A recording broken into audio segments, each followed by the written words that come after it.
अस्सलाम वालेकुम बेटा, आप लोगों को आवाज आ रही है मेरी और स्क्रीन नजर आ रही है जो मैंने शेयर की है? चैट में लिखकर बताएं जरा। अच्छा, थोड़ा सा हम वेट करेंगे 5 मिनट्स ताकि बाकी बच्चे ज्वाइन कर लें। कुछ बच्चों को आई थिंक रजिस्ट्रेशन इश्यूज हैं, कुछ हैं। 5 मिनट्स बस मुझे दीजिएगा, क्योंकि अभी हमारे पास सिर्फ 12 स्टूडेंट्स ऑनलाइन हैं और क्लास की जो स्ट्रेंथ मेरे पास आ रही है, जो रजिस्टर्ड स्टूडेंट्स हैं वो अराउंड 25 हैं। ठीक है, तो अराउंड अभी 10-12 बच्चे, हाफ क्लास आई है सिर्फ।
चलिए चलें, जो स्टार्ट करते हैं डिस्कशन, क्योंकि बाकी बच्चे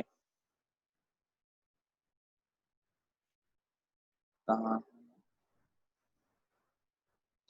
अच्छा, आज किसकी फर्स्ट क्लास है बेटा? जरा इंट्रोड्यूस करें अपने आप को, ताकि मैं आपको बताऊं कि हमने क्या क्या पढ़ लिया है और हम आगे कैसे प्रोसीड कर रहे हैं और आपको मिसिंग चीजें कहाँ से मिलेंगी।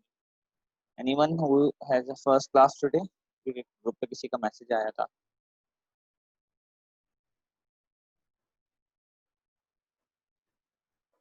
नो, सो फार किसी का रिप्लाई नहीं आया। एक मैसेज आया था। जोया, तो आपका क्या फर्स्ट क्लास है जोया?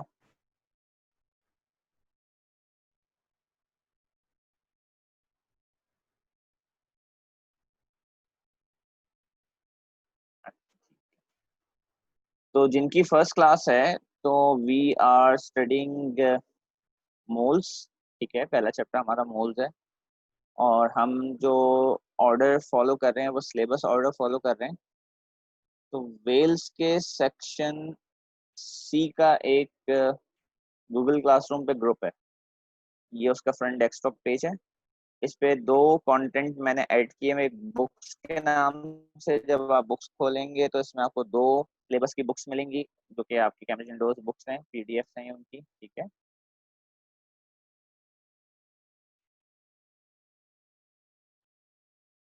और ठीक है, और दूसरा सेक्शन मोल्स का है, जिसमें मैंने अभी सिर्फ पास पेपर्स अपलोड किए थे। बट अभी मैं इसमें नोट्स अपलोड कर रहा हूँ। नोट्स कंप्लीट नहीं है। अब इसमें से 7 पेजेस लिखे गए हैं। इसमें कम से कम 50 पेजेस के नोट्स होंगे ये। ठीक है। तो ये मोल्स के नोट्स में ऐड ऑन कर रहा हूँ। ये अब आप यहाँ से डाउनलोड कर सकते हैं। ऑलरेडी कंप्लीट नहीं, कंप्लीट होने के बाद आप इसको प्रॉपरली डाउनलोड कर सकते हैं। इसके अंदर अभी तक नोट्स के अंदर सिर्फ मैंने डेफिनेशंस लिखी हैं रिलेटिव एटॉमिक मास की और आइसोटोपिक मास की। किस तरह आइसोटोपिक मास निकालते हैं ये हम लास्ट क्लास में पढ़ रहे थे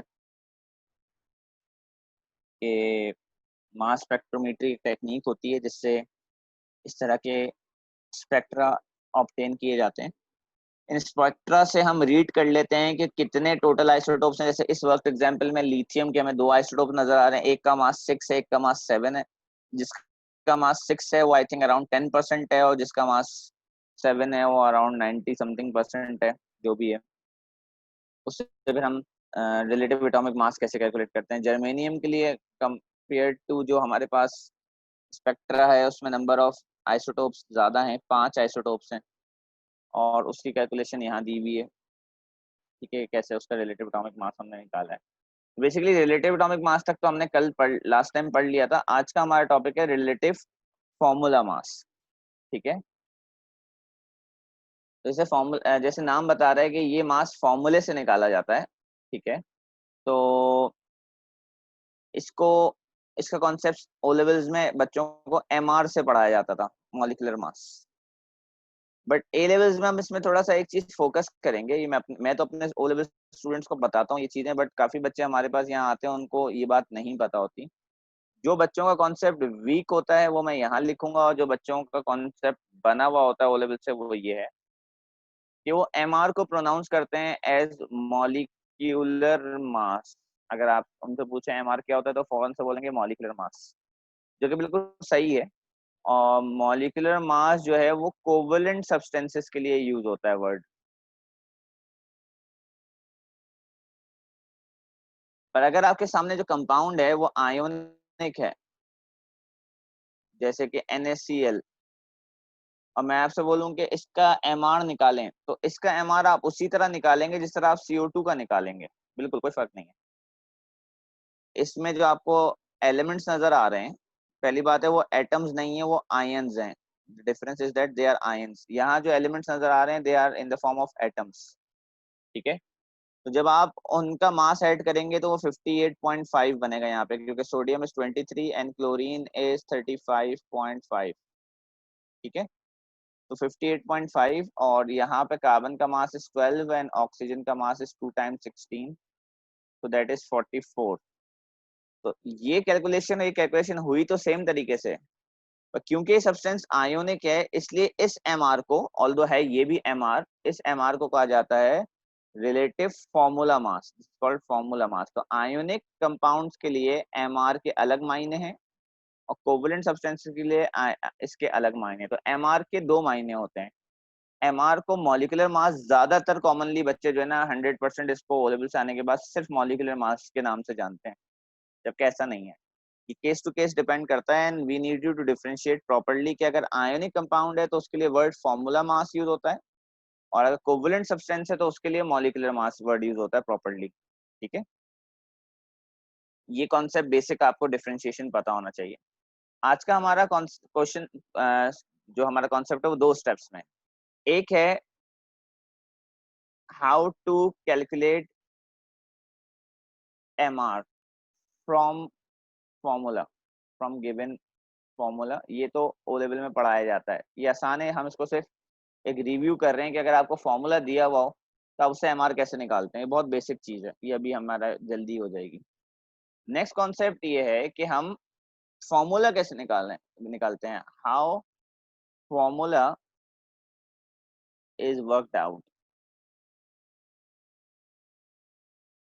क्योंकि चले हमें फॉर्मूला पता है तो एमआर निकल आता है, बट फॉर्मूला कैसे पता चलता है, दैट इज समथिंग जो हम आज पढ़ेंगे, जो हमारा आज का मेन टॉपिक है। ठीक है, और उसके बाद इस नोट्स में कुछ और भी चीजें वर्कआउट आउट हुई हुई हैं, अगर टाइम बचा तो हम उसकी तरफ जाएंगे। तो सबसे पहले तो हम ये देखते हैं कि हम किस तरह फॉर्मूले से मास निकालते हैं। जैसे यहाँ पे एक आपको फॉर्मूला दिया हुआ मैग्नीशियम कार्बोनेट, इसके अंदर जो एलिमेंट्स है मैग्नीशियम कार्बन और ऑक्सीजन, इनके आपने पीरियोडिक टेबल से एटॉमिक मासेस देखने हैं। जैसे कार्बन का 12 होता है, ऑक्सीजन का 16, मैग्नीशियम का 24, और इनको फिर आपने ऐड कर देना है आपस में, जैसे नीचे वर्किंग हुई भी है। क्योंकि इसमें एक मैग्नीशियम है तो 24 प्लस एक कार्बन है तो 12, और क्योंकि 3 ऑक्सीजन है तो 3 टाइम 16, ये ऐड करेंगे तो 84 आएगा। और इसका यूनिट भी होता है, इसका यूनिट होता है ग्राम्स पर मोल। दैट मीन्स कि अगर आप एक शॉप पे जाके कहते हैं कि मुझे 1 मोल मैग्नीशियम कार्बोनेट चाहिए, तो शॉपकीपर ये वाली कैलकुलेशन करेगा और मास निकालेगा 84, because he knows that is the mass for 1 mole, और वो आपको 1 मोल दे देगा। पर अगर आपसे 10 मोल्स कहते हैं तो वो इसी मास को 10 से मल्टीप्लाई करेगा और वो आपको 840 ग्राम्स देगा for 10 moles, and so on. तो जो वो मास आपको देते हैं, जितने मोल्स आप मांगते हैं उनको वो उसके एमआर से मल्टीप्लाई करके देते हैं, दैट बिकम्स द फॉर्मूला। ठीक है, तो दैट मेक्स द फॉर्मूला कि अगर आपको जो मास चाहिए कैलकुलेट करना है, उसके लिए आपको गिवन नंबर ऑफ मोल्स को मल्टीप्लाई करना पड़ता है एमआर से। Another similar compound is calcium hydroxide. Calcium hydroxide का मास किस तरह कैलकुलेट किया हुआ है, ये भी दिया हुआ है यहाँ पे working. Calcium is 40, oxygen is 16, hydrogen is 1। तो वो कैलकुलेशन हुई हुई है। जो चीज ब्रैकेट में होती है उसको आप चाहें तो पहले ब्रैकेट में ऐड कर लें आपस में, से ओ और एच को आपस में ऐड कर लें, 16 प्लस 1 17, और फिर ब्रैकेट के बाहर जो नंबर है उससे मल्टीप्लाई कर दें, 17 टाइम्स 2 इज 34। ठीक है, और फिर आप उसमें ऐड कर दें तो दैट इज 74 आई थिंक। ठीक है, 40 प्लस 34 इज 74। ठीक है, ये 84 थोड़ा सा गलत, क्योंकि देखें ये हैंड रिटन नोट्स है ना, इसमें थोड़ी बहुत गलतियां होंगी, ये ध्यान में रखिएगा। और एक और इस तरीके से कॉपर सल्फेट दिया हुआ है, इसमें जो भी चीज पॉइंट के बाद आती है वो भी ऐड होती है। जैसे पहले कॉपर सल्फेट का मास निकालें आप, जिसमें कॉपर 1 है तो 64, सल्फर 1 है तो 32, ऑक्सीजन 4 है तो 4 टाइम्स 16। पहले आप इस पूरे का मास निकालें, प्लस वाटर का मास निकालने के बाद, वाटर का मास ये रहा H2O का मास, उसको 5 से मल्टीप्लाई कर दें, ये जो नंबर बाहर लगा हुआ है, और फिर इन दोनों को भी आपस में ऐड होगा। तो डॉट का मतलब मैथ्स का मल्टीप्लिकेशन प्रोडक्ट नहीं होता, ये वाटर क्रिस्टलाइजेशन है, ये भी ऐड होगा तो 250 बनेगा। 250 ग्राम्स पर मोल इसका मॉलिक्यूलर मास हो गया। ये एनहाइड्रस कॉपर सल्फेट कहलाएगा, हाइड्रेटेड कॉपर सल्फेट कहलाएगा, कि जिसमें वाटर ऐड हुआ हुआ है। तो in order to check your skills, एक क्विकली सिर्फ 2 क्वेश्चंस के आंसर्स बस मुझे बताएं, ज्यादा लंबे नहीं, आप कैलकुलेटर्स यूज कर सकते हैं। ये आपको एटॉमिक मासेस दिए हैं, सिर्फ पार्ट बी और सी का आंसर बता दें मुझे, जल्दी से कैलकुलेट करें और चैट में लिख दें पार्ट बी और सी का, ताकि हम आगे प्रोसीड कर सकें।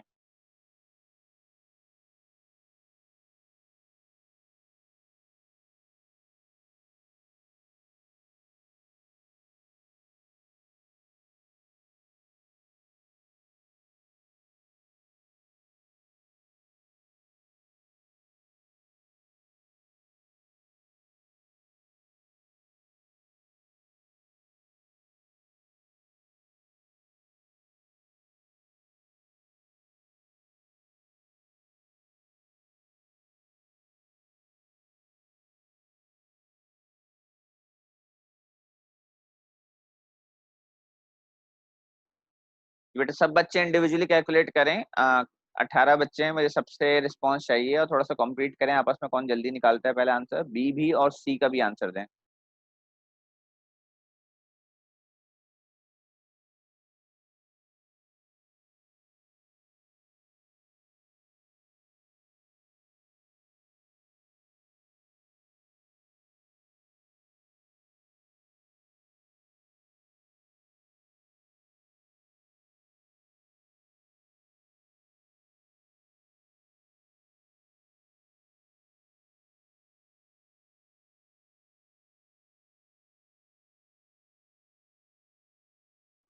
अच्छा जी, तो इनके आंसर्स हैं, अमोनियम सल्फेट का आंसर ये रहा बेटा, यहाँ लिखा हुआ है नीचे।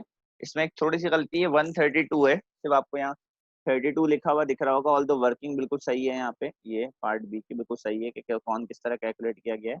दिस इज बेसिकली 132, 132 है ये, और ये आंसर सही है 286 ग्राम पर मोल। तो ये आपके जिनके आंसर 132 और 286 आए हैं, वो बिल्कुल सही आंसर्स हैं। ठीक है, तो वंस यू नो कि मॉलिक्यूलर मास कैसे निकाला जाता है फॉर्मूले से, अब हमारा आगे का टॉपिक ये नहीं है, परसेंटेज कॉम्पोजिशन पे हम बाद में आएंगे अगर टाइम बचता है आज। अब हमारा टॉपिक है कि हम फॉर्मूला कैसे निकालते हैं, क्योंकि देखें फॉर्मूले से तो मास आ जाता है, but formula for the first time कैसे आता है, ये आज का हमारा टॉपिक है।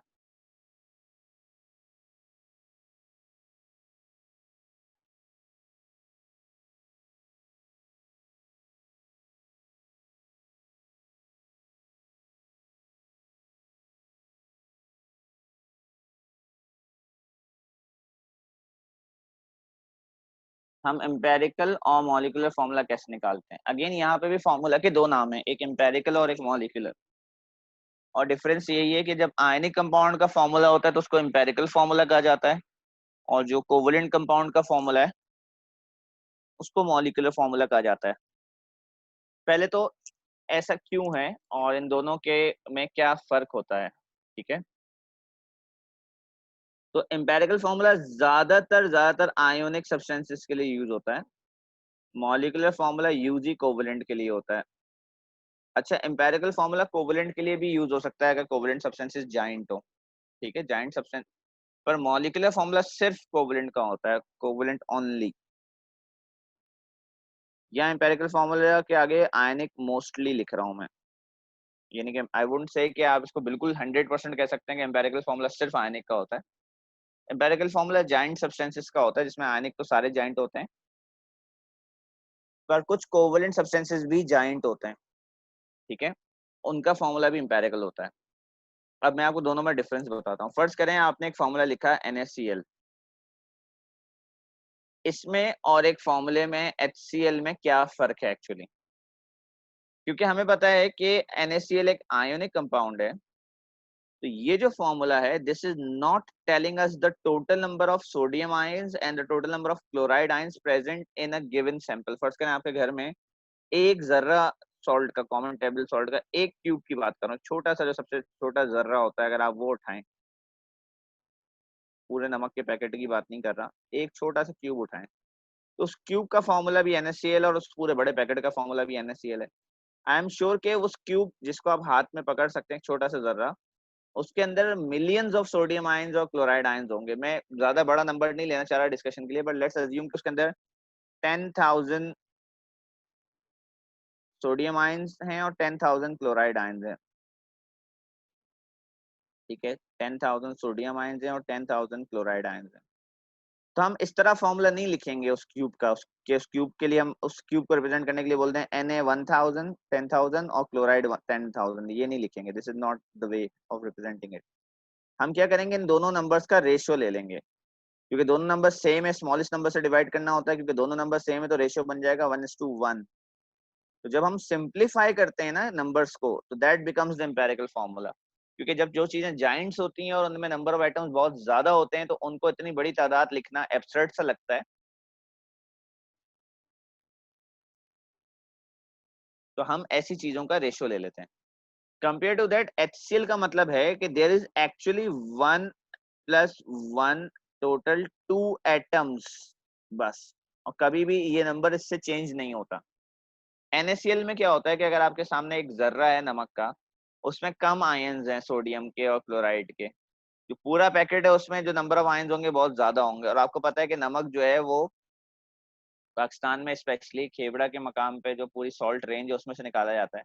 अब उस पहाड़ में से बड़े बड़े पत्थर निकलते हैं, फिर बाद में वो रिफाइन होते हैं। सी सॉल्ट एक अलग चीज होती है, पर अगर मैं खेबड़ा के मकाम से निकलने वाले सॉल्ट की बात करूं, जो अक्सर पिंक सॉल्ट के नाम से भी आता है आपके पास, उसके अंदर बहुत बड़े बड़े चंक्स होते हैं, उस पूरे चंक में और ज्यादा सोडियम आयंस और क्लोराइड आयंस होंगे।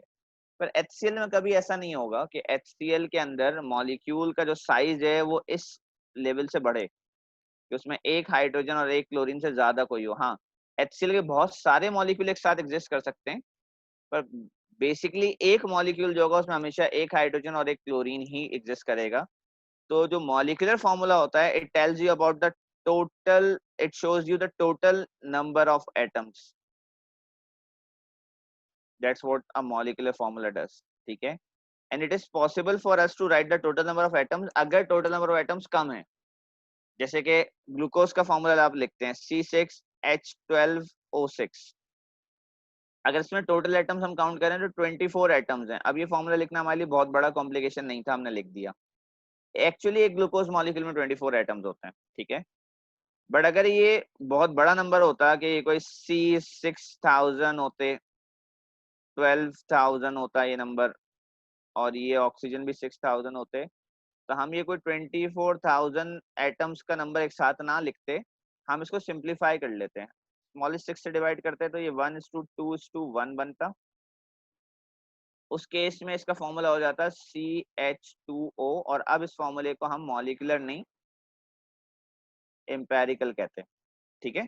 तो मॉलिक्यूलर फॉर्मूला क्या होता है, टोटल नंबर ऑफ एटम्स बताता है। एम्पेरिकल फॉर्मूला जो है वो रेशियो बिटवीन एक्चुअल एटम्स बताता है, रेशियो बिटवीन एटम्स, कि उन एटम्स के बीच का रेशियो जो होता है वो एम्पेरिकल फॉर्मूला है, it's not the actual number of atoms. जबकि जो मॉलिक्यूलर फॉर्मूला होता है it is the actual number of atoms. तो आज की क्लास में हम ये पता करेंगे कि हम ये फॉर्मूला कैसे निकालते हैं, ताकि हम उससे फिर MR वगैरह निकाल सकें, ठीक है।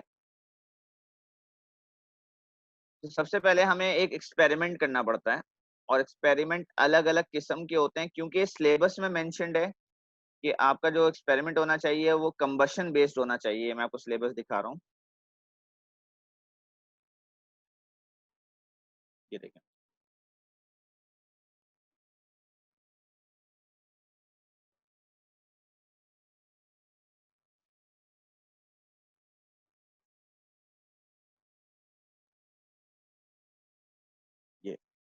ये आपका मोल्स का सिलेबस है। इसमें आपको याद होगा कि हमने 1.1, 1.2 और 1.3 खत्म कर लिया। लास्ट टाइम हम 1.3 कर रहे थे। आज अभी हम 1.4 स्टार्ट कर रहे हैं, the calculation of empirical and molecular formulae. इसमें अभी मैंने डिफाइन किया है कि what is empirical and molecular formula, इन दोनों टर्म्स को मैंने आपको क्लियर किया है। बट अब हम पार्ट बी की तरफ जा रहे हैं कि हम एम्पेरिकल और मॉलिक्यूलर फॉर्मूला कैसे निकालते हैं यूजिंग कंबशन डेटा और composition by mass. Percentage percentage by mass मैं आपको थोड़ी देर में समझाऊंगा, ये मैंने आपके लिए टॉपिक यहाँ खोल के रखा हुआ है परसेंटेज बाय मास का। कॉम्पोजिशन बाय मास किसे कहते हैं, ये रहा। परसेंटेज कॉम्पोजिशंस क्या होती हैं, ये हमारा नेक्स्ट टॉपिक है। तो हमें बेसिकली क्या करना है कि दो तरीके से एम्पेरिकल और मॉलिक्यूलर फॉर्मूला निकालना है, एक कंबशन डेटा से और एक कॉम्पोजिशन बाय मास से। पहले कंबशन डेटा से समझते हैं। कंबशन डेटा ऐसा होता है कि जो ओ लेवल्स की हमारी एटीपी थी ना, उसके अंदर ये टॉपिक बहुत ज्यादा आता था। ये मैं आपको वहां से समझा रहा हूँ।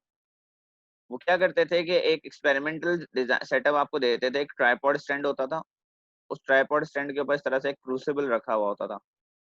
उस क्रूसिबल में एक पीस ऑफ मैग्नीशियम डाल देते थे। ये मैग्नीशियम फर्ज करें 2.4 ग्राम, ये वजन करके हमने इसमें डाल दिया मैग्नीशियम। अब क्या होगा कि ये इसके ऊपर एक लिड प्लेस करते थे, इसको कॉर्नर से थोड़ा सा ओपन रखते थे। ये ना, इस कॉर्नर से थोड़ा सा ओपन है, यहाँ से ओपन है, ताकि यहाँ से एयर जाए।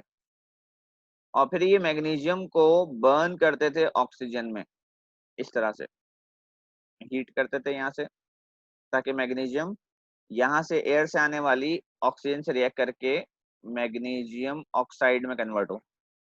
और बार बार वजन करते रहते थे। थोड़ी देर में देखते थे वजन 2.4 से बढ़कर 2.8 हो जाएगा, फिर बढ़कर 3.2 हो जाएगा, फिर बढ़ेंगे 3.5 हो जाएगा, फिर 3.9 हो जाएगा। सब बढ़ते बढ़ते बढ़ते एक टाइम आएगा कि वजन बढ़ना बंद हो जाएगा और बहुत देर तक वजन इंक्रीज नहीं होगा। That will be the time के we can say that all the magnesium has reacted with oxygen. और लिड लगाने का मकसद ये होता है कि जब रिएक्शन मैग्नीशियम से हो रहा होता है तो मैग्नीशियम बाउंस कर रहा होता है। ऐसे पॉपकॉर्न बनाते हैं ना कंटेनर में, तो पॉपकॉर्न उछल रहे होते हैं, तो वी डोंट वांट कि मैग्नीशियम पॉप आउट हो जाए, कि उसका कुछ मास लॉस हो जाए। तो जब फाइनल मास, स्टार्टिंग मास 2.4 ग्राम था मैग्नीशियम का, जब हमने मैग्नीशियम ऑक्साइड का मास किया तो वो 4.0 ग्राम था। इससे ऊपर का हमें कोई मास नहीं मिला। तो by using this final mass, total mass, हम ये बता सकते हैं कि जो ऑक्सीजन एड ऑन हुई है that is only 1.6 gram. This is called combustion data. अब हम यहाँ से कैलकुलेशन करते हैं। सबसे पहला हमारा स्टेप होता है कि हम निकालते हैं मोल्स। दूसरा स्टेप होता है हमारा कि हम उस मोल्स के बीच का रेशियो निकालते हैं। और जैसे ही हमारे पास रेशियो आता है तो ऑटोमेटिकली हमारे पास एम्पेरिकल फॉर्मूला आ जाता है, क्योंकि रेशियो एम्पेरिकल फॉर्मूला होता है। मोल्स निकालने के लिए हम क्या करेंगे कि हम मैग्नीशियम के जो मास हमने इस्तेमाल किया है मैग्नीशियम का, विच इज 22.4, उसको मैग्नीशियम का रिलेटिव एटॉमिक मास से डिवाइड करेंगे, क्योंकि रिकॉल करें कि moles equals to mass upon Ar. ये चीजें आपको ओ लेवल से याद होंगी। तो इसके मोल्स आ गए 0.1। ऑक्सीजन के लिए भी हम यही करेंगे, 16/1.6, तो दैट इज ऑल्सो 0.1। तो जो रेशियो आपके पास बन जाएगा वो बन जाएगा 1:1, और आपका एम्पेरिकल फॉर्मूला हो जाएगा MgO। ठीक है। अब इस फॉर्मूले का आप जब मास निकालेंगे तो वो mr कहलाएगा। अब आप इसका mr निकाल सकते हैं क्योंकि यू हैव द फॉर्मूला। तो MgO का जब mr निकालेंगे तो वो 24 + 16 इज 40 ग्राम्स पर मोल आ जाएगा आपके पास।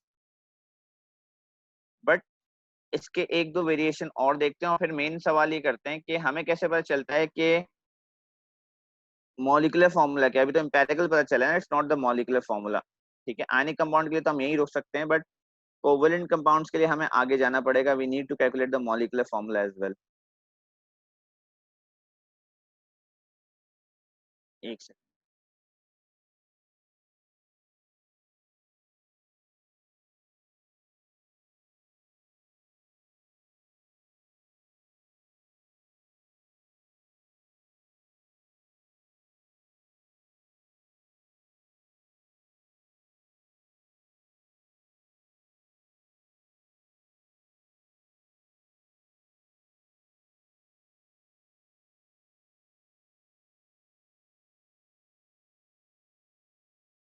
फर्स्ट करें, ये एक एग्जांपल है हमारे पास। कभी कभार एलिमेंट 3 भी होते हैं, ऑल्दो ये डाटा कंबशन से नहीं निकला है, इसके लिए एक अलग एक्सपेरिमेंट करना पड़ा होगा इनको, जिसकी डिटेल सिलेबस में नहीं है। तो you don't need to worry about कि ये वैल्यूज कहाँ से आई, क्वेश्चन में आपको दी हुई होंगी। सोडियम का मास प्रोवाइडेड है 4.6 ग्राम, नाइट्रोजन का मास प्रोवाइडेड है 2.8 ग्राम, ऑक्सीजन का मास प्रोवाइडेड है 9.6 ग्राम। सबसे पहला स्टेप अगेन वही है कि आप मोल्स निकालेंगे इन सबके। जैसे आपके पास मोल्स आए तो नेक्स्ट स्टेप होगा कि आप उन मोल्स के रेशियो निकालेंगे। तो मोल्स के लिए आपने सब मासेस को AR से डिवाइड किया, या आपको टेबल से AR मिल जाएंगे, यहाँ इन्होंने दिए हुए, ये रहे AR। सबसे स्मॉलेस्ट नंबर 0.2 है। जब आपने सबको 0.2 से रेशियो से डिवाइड किया तो रेशियो 1:1:3 आ गया, और उसी रेशियो में आपने फॉर्मूला लिख दिया NaNO3। अब क्योंकि ये आयनिक कंपाउंड है तो आयनिक कंपाउंड का फॉर्मूला होता है एम्पेरिकल फॉर्मूला है, तो हम यहाँ रुक जाएंगे। बट मॉलिक्यूलर फॉर्मूले के लिए जब नॉन मेटल्स होंगे तो हमें थोड़ा सा आगे प्रोसीड करना पड़ेगा। जैसे कि ये फॉर्मूला है, फर्ज करें आपको पता चला कि एक कंपाउंड के अंदर ये परसेंटेज कॉम्पोजिशन दी हुई है। परसेंटेज कॉम्पोजिशन क्या होती है वो थोड़ी देर में मैं आपको समझाऊंगा।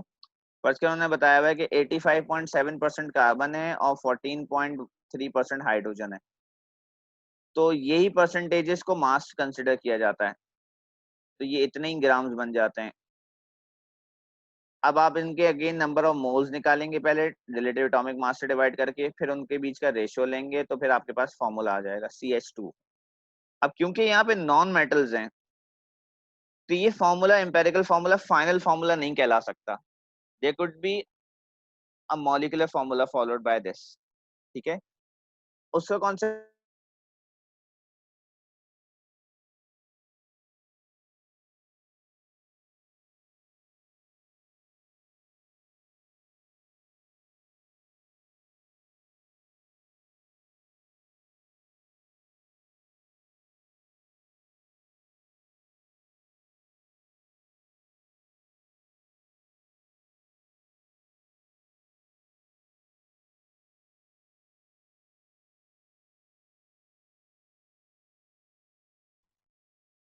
जी कनेक्शन इशू आया था अब क्लियर हो गया। जरा बताएं, अब आवाज आ रही है और स्क्रीन नजर आ रही दोबारा से बेटा? डिस्कनेक्ट हो गया था बीच में। जी जरा चैट में बताएं, ठीक है, thank you. Okay, now coming back to the topic. अब जैसे CH2 है, अब CH2 के बारे में हम ये नहीं बता सकते कि भाई ये इसका जो फॉर्मूला है वो क्या बन जाएगा। अब जैसे इथीन एक मॉलिक्यूल है C2H2, अब C2H2H4 को C2H4 इथीन को भी अगर आप सिंप्लीफाई करें 2 से डिवाइड करें तो भी CH2 बन जाता है। इसी होमोलोगस सीरीज का जो अगला मेंबर है प्रोपीन C3H6, C3H6 को भी अगर 3 से डिवाइड कर दें तो भी CH2 बन जाता है। तो हाउ डू वी नो कि ये जो एम्पेरिकल फॉर्मूला है इसका एक्चुअल मॉलिक्यूलर फॉर्मूला क्या है? So this topic is called converting empirical formula into molecular formula. अभी तक बहुत सारे बच्चों को ऐसा लग रहा होगा कि ये सारी चीजें तो हमने बेसिक ओ लेवल्स में पढ़ी हुई हैं, बट अब जो मैं सवाल पूछ रहा हूँ यहाँ से आपकी एवोल्यूशन आएगी, आप इवॉल्व करेंगे into the A level concept, ठीक है। जी हमजा तारिक भाई हमारे साथ हैं आप? Yes sir. ये बताओ बेटा, ये एम्पेरिकल फॉर्मूले को मॉलिक्यूलर फॉर्मूले में कैसे कन्वर्ट करते थे?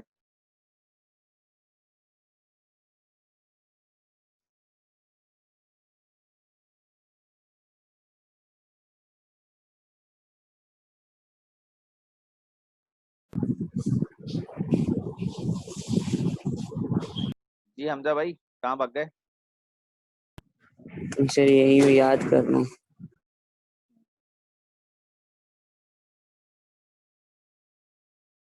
किसी को याद है वो बताए।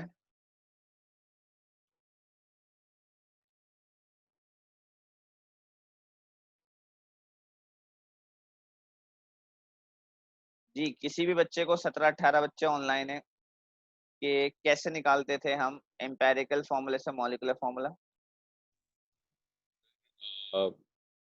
बल्कि नहीं जी सर, वो एन का कुछ था ना, मास को डिवाइड करते थे फॉर्मूला मास से और फिर मल्टीप्लाई करते थे उस नंबर को सारे उससे फॉर्मूले में। जी किन दो मासेस को डिवाइड किया जाता था आपस में? सर मॉलिक्यूलर को और उसको फॉर्मूला मास को शायद। हम मॉलिक्यूलर फॉर्मूले के मास को एम्पेरिकल फॉर्मूले के मास से डिवाइड करते थे, ठीक है। जैसे यहाँ हुआ है, ये तो ओ लेवल का तरीका होगा। अभी यहाँ देखिएगा, ये एम्पेरिकल फॉर्मूला आया CH2, तो सबसे पहले तो आपने इसका मास निकाल लेना। तो वो जो जिस चीज का आपको मास का नाम याद नहीं आ रहा था, नंबर 1 वो ये रहा, इस फॉर्मूले का अपना मास एम्पेरिकल मास कहलाता है ये। उसके बाद एक मास एग्जामिनर देता था, number 2, that is the molecular फॉर्मूले का मास 56। और जैसे आपने बताया कि हम क्या करते थे, जो एग्जामिनर मॉलिक्यूलर फॉर्मूले का मास देता था 56, उसको हमारे एम्पेरिकल फॉर्मूले के मास से डिवाइड करते थे, तो एक नंबर आता है, इसको हम टीचर्स n कहते थे। हम अपने रेशियो 1:2 को उसी n से मल्टीप्लाई कर देते थे, उतने टाइम्स बढ़ा देते थे, तो हमारा रेशियो बन गया C4H8। तो ये हमारा मॉलिक्यूलर फॉर्मूला आ गया। ठीक है, ये तो ओ लेवल मेथड है। सवाल ये है कि हम मॉलिक्यूलर मास, ये जो 56 आया है, ये किसका मास है 56? ये C4H8 का मास है।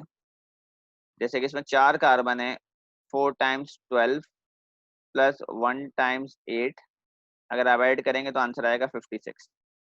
तो मेरा सवाल आपसे ये है कि हम तो इस मेथड के जरिए फॉर्मूला फाइंड करने जा रहे थे, जब फॉर्मूला एग्जिस्ट ही नहीं करता तो उस फॉर्मूले का मास कहाँ से आया? आपके लिए तो एग्जामिनर दे देता था आपको, आप तो यही बोलेंगे मुझे सर ये तो क्वेश्चन में गिवन होता था। तो मैं कह रहा हूँ फर्स्ट टाइम जिस बंदे ने ये मेथड किया होगा, हम तो बिल्कुल कोर्स से स्टार्ट कर रहे हैं ना कि कैसे फॉर्मूलाज वर्कआउट किए जाते हैं। हम पहले एक्सपेरिमेंट करते हैं, उस एक्सपेरिमेंट से हमें पता चलता है कि उसमें कौन कौन से एलिमेंट्स हैं, उन एलिमेंट्स के क्या क्या मासेस हैं, उससे हम एम्पेरिकल फॉर्मूला निकालते हैं। अब जब एम्पेरिकल से मॉलिक्यूलर की तरफ जा रहे होते हैं तो it is very important to know the molecular mass, हमें मॉलिक्यूलर मास पता होना जरूरी है। और अभी मैं थोड़ी देर पहले आपको ये बोला था कि मॉलिक्यूलर मास निकालते ही तब है जब फॉर्मूला, और अभी तो फॉर्मूला है ही नहीं, तो मॉलिक्यूलर मास कहाँ से आया? तो आपके लिए तो as a student of O levels ये क्वेश्चन में गिवन होता है, पर रियलिटी में ये मास मास स्पेक्ट्रोमीट्री से आता है। ठीक है, जो मैं अब आपको बात बताने लगा हूँ। ठीक है, ये क्या करते हैं कि इस एक्सपेरिमेंट के साथ साथ ये एक और एक्सपेरिमेंट करते हैं। ये क्या करेंगे, फॉरन से मैग्नीशियम ऑक्साइड बनने के बाद जो कंपाउंड बना है, यहाँ जो रियलिटी में कंपाउंड इस कंटेनर में बना हुआ है, यहाँ पे ये जो रियलिटी, इस कंपाउंड को यहाँ से निकालेंगे और फॉरन से इसको डाल देंगे मास स्पेक्ट्रोमीटर के अंदर, जो मशीन की पिक्चर मैंने आपको दिखाई थी। ऑल्दो उसके अंदर सब चीजें गैसियस फॉर्म में जाती हैं। मास स्पेक्ट्रोमीटर में जब ये जाएगा तो अगेन इसके साथ भी वही होगा जो एटम्स के साथ होता है, कि इसमें से इलेक्ट्रॉन्स की बम्बार्डमेंट होगी, जो मैंने आपको उस दिन समझाई थी बात थोड़ी सी, ऑल्दो उसकी वर्किंग ध्यान में रखना जरूरी नहीं है। उसके बाद पॉजिटिव चार्ज आ जाएगा। पॉजिटिव चार्ज आने के बाद ये मैग्नेटिक फील्ड से डिफ्लेक्ट होगा और आपके मास स्पेक्ट्रम के ऊपर, जो स्पेक्ट्रा आप अभी पढ़ रहे थे एटम्स के लिए, वो मॉलिक्यूल्स के लिए भी एग्जिस्ट करता है। एक जगह लाइन आएगी 40 पे। ठीक है, ये जो लाइन आएगी आप ये समझ जाएंगे ये इसका मॉलिक्यूलर मास है, यहाँ से मॉलिक्यूलर मास मिलता है। अब आप एम्पेरिकल फॉर्मूला निकाल चुके हैं, आपने एम्पेरिकल फॉर्मूले का मास निकाला, वो भी 40 है, और मॉलिक्यूलर फॉर्मूले का मास भी 40 है, मतलब 40/40, तो वो n की वैल्यू आई 1, यानी कि इस कंपाउंड के लिए एम्पेरिकल और मॉलिक्यूलर फॉर्मूला सेम है। आयनिक कंपाउंड्स में ज्यादातर ऐसा होता है। तो वो जो क्वेश्चन आप कर रहे थे जिसमें आपका एम्पेरिकल फॉर्मूला CH2 आया था, वो जिस कंपाउंड का था, उस अननोन कंपाउंड को, अभी आपको वो नहीं पता, अननोन कंपाउंड को जब आपने मास स्पेक्ट्रम में डाला होगा, तो उस केस में मास स्पेक्ट्रम ने जो स्पेक्ट्रा दिया होगा उसमें एक लाइन आई होगी 56 पे। ये वो मास है जो एग्जामिनर ने यूज किया है 56 इस टेक्निक से, जिसको वो MR कह रहा है, और फॉरन से उसने 56 को डिवाइड किया है CH2 के मास 14 से, उसके बाद नंबर आया 4, उस 4 को उसने CH2 से मल्टीप्लाई किया है, तो उसके बाद जाके मॉलिक्यूलर फॉर्मूला आया है C4H8। तो ये डिफरेंस है आपके ओ लेवल से AS लेवल के अंदर, के AS लेवल के अंदर आपको जो मास होता है वो एग्जामिनर लिख कर देता है मॉलिक्यूलर मास, पर हो सकता है यहाँ पे वो मास आपको किसी स्पेक्ट्रा की फॉर्म में मिले, और आपको यहाँ बताया जा रहा है कि वो मास फर्स्ट टाइम जो निकाला जाता है, बिल्कुल फर्स्ट टाइम, वो मास स्पेक्ट्रोमेट्री टेक्निक से निकाला जाता है। ठीक है, यहाँ तक सब बच्चों को ये बात समझ में आई बेटा? बाकी तो जो आपने एम्पेरिकल और मॉलिक्यूलर फॉर्मूला की कैलकुलेशन पढ़ी है या आपने ओ लेवल में पढ़ी हुई है, कोई कंफ्यूजन है तो पूछे यहाँ तक।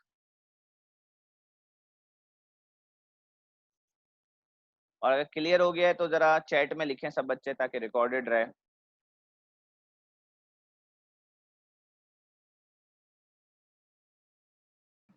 सर एक बार फिर समझा दें।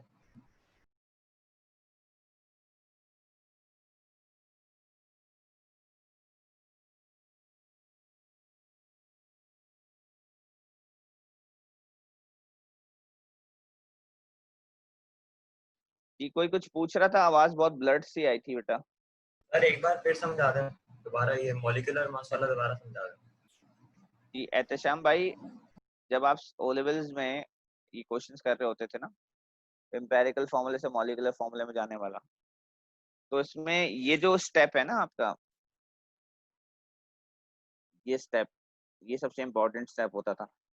इसमें आपने ये 56 जो कि मॉलिक्यूलर मास है, इसको 14 से डिवाइड किया जो कि एम्पेरिकल फॉर्मूले का मास है। ये गिवन होता था क्वेश्चन के अंदर और आज भी गिवन होगा, पर मैंने आपको ये बताया ये ओरिजिनेट कहाँ से होता है। आपके लिए तो क्वेश्चन में ओरिजिनेट हुआ हुआ होता है, ठीक है, पर ये ओरिजिनेट होता है मास स्पेक्ट्रम से। 1 मिनट होल्ड कीजिएगा बेटा, 1 मिनट।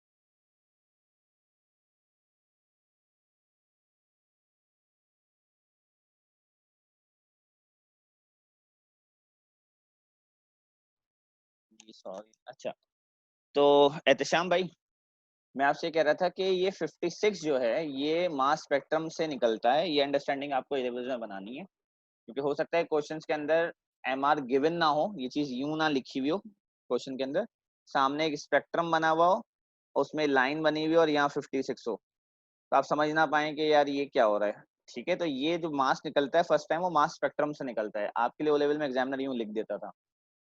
समझ में आई आपको? सही है सर। ठीक है, चलें। अच्छा, अब हम थोड़ा सा डिस्कस करते हैं कि ये जो एग्जामिनर इस तरह के क्वेश्चंस दे देता है कंपोजिशन बाय मास, कि जी 85.7% कार्बन है और 14.3% हाइड्रोजन है एक कंपाउंड के अंदर, तो ये परसेंटेजेस कैसे निकालता है वो फर्स्ट टाइम। ठीक है, इसे परसेंटेज कंपोजिशन कहते हैं। ये बहुत आसान है, इसके लिए पहले फॉर्मूला पता होना जरूरी है, या कुछ एक्सपेरिमेंट्स के जरिए भी निकाली जा सकती है। जैसे कि ये क्वेश्चन, इसके अंदर आपको परसेंटेज कंपोजिशन निकालने को दिखाएंगे। अगर फर्स्ट करें एक दफा फॉर्मूला आ जाए, जैसे COUO फॉर्मूला निकल के आ गया एक्सपेरिमेंट के जरिए, अब आप इसकी परसेंटेज कंपोजिशन बना सकते हैं और स्टूडेंट को फिर आप क्वेश्चन सेट करके दे सकते हैं, या इससे बहुत सारे और चीजें हासिल होती हैं। मैं अभी आपको समझाता हूँ क्या हासिल होता है इससे। परसेंट कॉपर ऑक्साइड का फॉर्मूला आ गया। अब आप क्या करें कि आप देखेंगे इसका टोटल मास कितना है। इसका टोटल मास है 80। क्यों? क्योंकि इसमें एक कॉपर है 64 और एक ऑक्सीजन है 16। अब आप इसमें अगर परसेंटेज ऑफ कॉपर निकालते हैं तो परसेंटेज ऑफ ऑक्सीजन खुद ही रिमेनिंग परसेंटेज आ जाएगी। ऑक्सीजन की परसेंटेज 20% बन जाएगी। परसेंटेज ऑफ कॉपर कैसे निकालेंगे? Mass of copper upon total mass into 100 जैसे परसेंटेज निकालते हैं। 80% कॉपर है, 20% ऑक्सीजन है। परसेंटेज कंपोजिशन निकालने का मकसद ये नहीं होता कि स्टूडेंट्स को सिर्फ इस तरह के क्वेश्चन दिए जा सकें जैसे थे। परसेंटेज कंपोजिशन से हमें ये पता चलता है कि इस कंपाउंड के अंदर किस एलिमेंट की कितनी परसेंटेज है और फिर हम उसको उस हिसाब से यूज करते हैं। फर्स्ट करें, अगर ये आयरन हो, अक्सर लोगों को ब्लड में आयरन की कमी होती है, ब्लड की कमी होती है तो उन्हें आयरन सजेस्ट किया जाता है, आयरन टैबलेट सजेस्ट की जाती हैं। तो आप ऐसी आयरन टैबलेट खाना चाहेंगे जिसमें आयरन की परसेंटेज ज्यादा हो। ठीक है, काफी लोग फॉर्मूला देख लेते हैं। अब एक टैबलेट है इसका फॉर्मूला है FeO, एक टैबलेट है इसका फॉर्मूला Fe2O3, एक टैबलेट है इसका फॉर्मूला है FeSO4। तो इनमें से कौन सी टैबलेट खरीदना आपके लिए ज्यादा फायदेमंद है? आपका फोकस तो आयरन है ना, तो आप इसमें परसेंटेज, क्योंकि उसमें ये नहीं लिखा हुआ होता, उसमें लिखा होता है कि FeO 500 mg, Fe2O3 1000 mg, FeSO4 200 mg। अब लोग ये देखते हैं कि ऐसे 1000 mg है ना, इसमें आयरन ज्यादा होगा। ठीक है, पर जब तक आप परसेंटेज कंपोजिशन से फाइंड नहीं करेंगे आपको नहीं पता चलेगा रियलिटी में आयरन किसमें ज्यादा है। ठीक है, 500 mg में आपको आयरन ज्यादा मिल रहा है या 1000 mg Fe2O3 में आपको आयरन ज्यादा मिल रहा है, ये नॉलेज आपको परसेंटेज कंपोजिशन से हासिल होती है। जैसे नीचे एक फर्टिलाइजर की कैलकुलेशन करके दिखाई हुई है। फर्स्ट करें, मार्केट से जाके फर्टिलाइजर खरीद के लाए अमोनियम नाइट्रेट। अब जाहिर सी बात है फर्टिलाइजर से तो आपका ताल्लुक नाइट्रोजन से रिलेटेड होता है कि नाइट्रोजन कितनी मिल रही है आपको। ठीक है, तो अगर आप ये कैलकुलेट करना चाह रहे हैं कि इस पूरे फॉर्मूले में नाइट्रोजन कितनी है, तो पहले तो आप अमोनियम नाइट्रेट का टोटल मास निकालें। तो अमोनियम नाइट्रेट का टोटल मास आ रहा है 80। अब पूरे फॉर्मूले में हमें 2 नाइट्रोजन एटम्स दिखती हैं, तो 2 × 14 अपॉन 80, तो 35% नाइट्रोजन खरीद के लाए। तो जो भी आपने पैसे दिए उसमें 35% आपका काम है, बाकी 65% तो मास जो है अगर आप फर्ज करें इसका 1000 ग्राम खरीद के लेकर आए, 1000 ग्राम में से फर्ज करें कि 350 ग्राम जो है ना वो आपने काम की चीज खरीदी है, बाकी 650 ग्राम जो भी है ना वो ऐसी चीजों का मास है जिससे आपको कोई फायदा नहीं है। तो हमेशा आपको ऐसी एलिमेंट्स के ऊपर जब हम स्पेसिफिक होते हैं तो परसेंटेज कंपोजिशन हमें ज्यादा क्लियर आइडिया देती है कि हमें क्या चीज लेना चाहिए for the need which we have, जो भी नीड है उसके हिसाब से। ठीक है, तो आज हम थोड़ा सा यहीं पे रोकेंगे क्योंकि इससे आगे नोट्स लिखे हुए नहीं है, नोट्स लिखने में थोड़ा सा मुझे टाइम मिलेगा। बट कल की क्लास में हमारा जो टॉपिक है वो थोड़ा लंबा है, जिसमें हमारी कम से कम 3 दिन की क्लासेस मतलब यूटिलाइज हो जाएंगी। वो है reacting masses and volume calculations, यानी कि इसमें आप 3 तरह के रेशियोज पढ़ेंगे जो ओ लेवल में थे, mass to mass, mass to volume और वॉल्यूम टू वॉल्यूम रेशियोज। ये रेशियोज पढ़ाने के बाद मैं आपको सीआई क्वेश्चंस की तरफ ले जाऊंगा और ये हमारे जो 3 क्लासेस हैं उसमें हम ये 3 टॉपिक्स को डिवाइड करेंगे, मास टू वॉल्यूम और वॉल्यूम टू वॉल्यूम। और by the end of this week इंशाल्लाह इसके नोट्स भी प्रिपेयर हो जाएंगे हमारे पास। ठीक है, इसके बाद आगे आपके पास मोल्स का टॉपिक नहीं है, खत्म मोल्स, फिर डायरेक्ट हम सिर्फ पास पेपर्स करेंगे नेक्स्ट पूरे वीक में। और पास पेपर्स में हमें काफी टाइम लगेगा, बहुत क्वेश्चन है पास पेपर्स के अंदर। ठीक है, जब वो खत्म होंगे past papers then will start with the atomic structure. Any questions बेटा? नो, किसी को कुछ पूछना है? एहतशाम भाई कुछ कह रहे हैं, माइक आपका अनम्यूट हुआ हुआ नहीं। चलें आज यहीं तक रखते हैं, फिर इंशाल्लाह नेक्स्ट क्लास में कंटिन्यू करें कल। अल्लाह हाफिज।